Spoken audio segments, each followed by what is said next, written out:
Hey guys, Fires51 here, and today is Saturday. I did some flea market shopping today. I don't know if I told you, but I really want to do some garage sale shopping this Saturday. But I went to Columbus, which is like a 2-hour drive from where I live, and ended up spending most of my day up there, and came home, and I got home around 2 o'clock. So I didn't have the time to prepare for the garage sale shopping and plan out my route and go through the ads. And it takes me about an hour if I do the garage sale shopping. So I decided to just go to the flea markets. So that's what I did. And before we go into the flea markets, I can tell you about this pickup I got in Columbus. Actually, they had some half-price bookstores up there. There's 3 of them up there, but I only got to go to one of them. And when I was there, I picked up a game, and I'm really excited. I kind of did a double take when I was going through the video, or going through the games they had there, and I couldn't believe what I read. I was like, because there were jewel cases that had the names of the games that they had in there, and they had the price on it. And one of the jewel cases I pulled out was Duck Dodgers, and it said N64. And I'm like, they made a Duck Dodgers game? I mean, that's like one of my all-time favorite cartoons for Looney Tunes was Duck Dodgers, the original ones. I didn't care for the remakes so much, or the newer version of Duck Dodgers, like the old school ones. And they wanted $8 for it, but it was Duck Dodgers. I had to do it. I just had to do it, and picked it up. It's in really good condition, actually. And it turns out that this game is actually one of the more rare games for the N64. Because I'm making that list of rare games for our PDF file, and Duck Dodgers is one of the, say I have like the top 20 N64 games, that's one of the rare ones. So, I guess it's not too bad for the price I paid for $8. Next up, we went to, flea market wise, we went to, again, Treasure Island right off the bat, because this is the place where I get the best deals, the best selection, and there's competition there, so I gotta go there early. So that's gotta be the first place I went to. Went there an hour early, and didn't get any great steals. I got some decent stuff, but I came across the fat ass again. That guy, man, I swear. Oh God.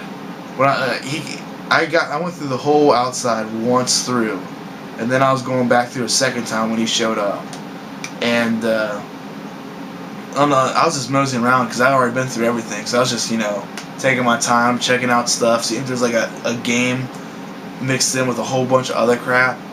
And when I was going through some Nintendo stuff at a reseller's booth, this reseller is always there every week, and I was going through his actual collection of games there. I think I actually got video of it this time.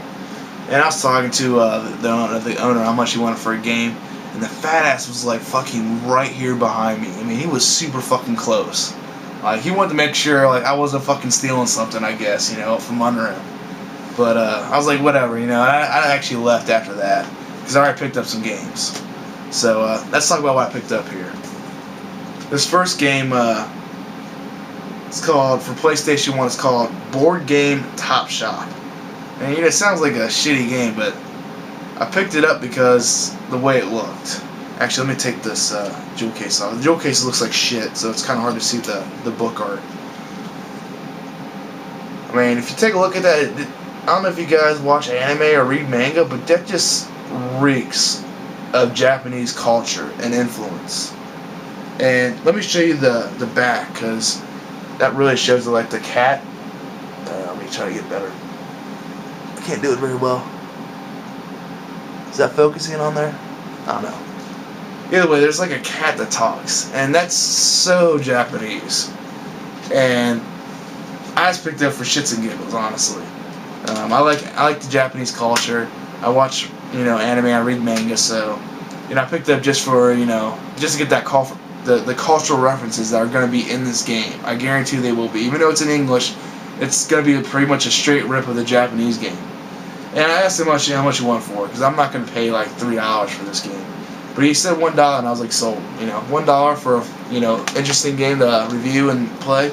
I'll do that. This next booth I went to, She had some video games, PlayStation 2 games there, and I went through all of them. I didn't find anything interesting, you know. But I found some demo games, and I was going through these demo games. They're like factory sealed, you know, that they ship to like the actual sellers. And I actually recorded so you guys can check out all the ones that were there, the ones I passed up. But I wasn't actually gonna buy any of them until I came across this.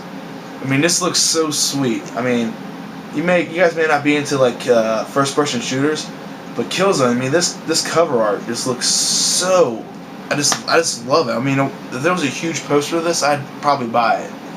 I mean, I have a lot of memories from playing Killzone with my buddy in college.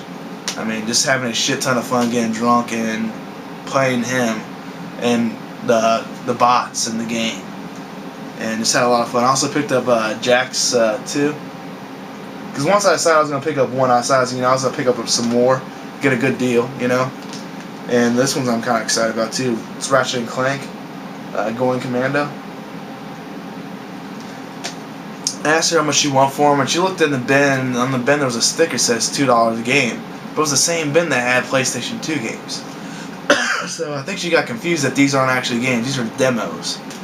So I said, well, I'll do, or will you do three discs or demos for $2? And she said she'd do that. So, you know, it's a little bit less than $1 a game. And I'm not sure how rare demos are. So, I don't know, maybe I don't care if it's a good deal or not. I just want it for the cover arts. I mean, these look kind of cool just to hang around, you know. So let me guys know what you think about that, you know. Maybe I should have, you know, took up all the games they had there. I don't know. Alright, so the next one we did here was an interesting guy. He had a whole bunch of GameCube games there, and they were all in really good conditions. Like, check this out. I mean, this looks like it's brand new, like straight from a wrapper. And this is Zelda's Wind Waker. And like, I mean, it's just everything about this is like new. But the thing is, there's no game. The guy wasn't selling his games. He wasn't selling the cases because he just didn't have room for the cases. But he was thinking, he was smart. He was like, you know, I bet there's people that's missing manuals or have a shitty case who would like to have a nice case. So he was just selling the cases for $1 a piece. So, I mean, there was a couple there. I was thinking about getting a Sonic Adventure one there, but I decided, you know, I'll probably get that in the case. But the Zelda, the Wind Waker, I imagine I could find like a loose copy of that, and I'll have a really nice case of the manual to put it into. So I'll be on the look for a cheap, super cheap Zelda Wind Waker, just like the disc only, and I'll put it in the case and, you know, have a really nice Wind Waker then. So that's all I got from Treasure Island. It wasn't the greatest day that day. I was waiting. I walked around there for an hour, and some people were still putting their stuff out because they're worried about it raining because it was overcast. But I've been around there, and I figured there's nothing good. I mean, if anything, there's gonna be some reseller reselling some games there. Who I was waiting for to put on his PlayStation 1 games. But I got tired, so I decided just to go to Trader's World instead.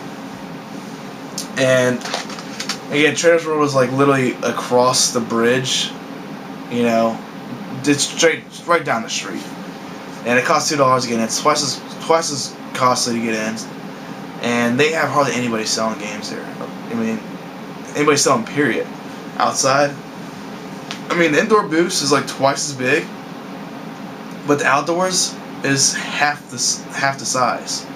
So I think I may not go there anymore because today there was one reseller. It was one person selling games. The entire freaking outdoor area. One person selling games. And he was a reseller. But he did have some decent prices. Anything that was PlayStation 1 and below was $2 a game. So I picked up some games here. PlayStation 1's Missile Command.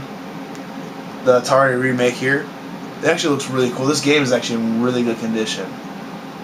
You know, this game's a really fun game to play on the Atari. But the game disc itself is brand new. I mean, there's not a scratch on it. So this was a hell of a steal for $2. I was definitely going to get this, but I decided to check them out and see what else they got. And some other games I picked up, even though they may not be the greatest deal in the world. Picked up Yoshi for NES. I don't remember playing this game, so I don't know if it's good or not. but I remember renting it. So for $2, I figure I'd pick it up. It's in really good condition too. You know, no great deal, but you know, it's not a great steal, but it's a decent deal, I guess you could say. And I picked up a Game Boy game here, Looney Tunes. So you know, kind of had to pick it up because I like Looney Tunes. And this is Trouble. So, you know, I'm not a big Sylvester and Tweety fan, but I'll try it out. And next up, I picked up a Game Boy Advance game. He had a lot of Game Boy Advance games there, and they're $5 a pop. Which, I don't know, that might be a little bit pricey. It depends on what game it is, I guess you would say. And I asked him if he would do, you know, $4, everything together, because that's $6 a game. So I'm thinking, you know, if I get a Game Boy game, we do $10 even, you know. So basically, get the Game Boy game for $4, and he said he would do it. So I picked up another cartoon, and this is an interesting one. Gumby versus the Astrobots. I don't know if we can get a better focus on that. There we go.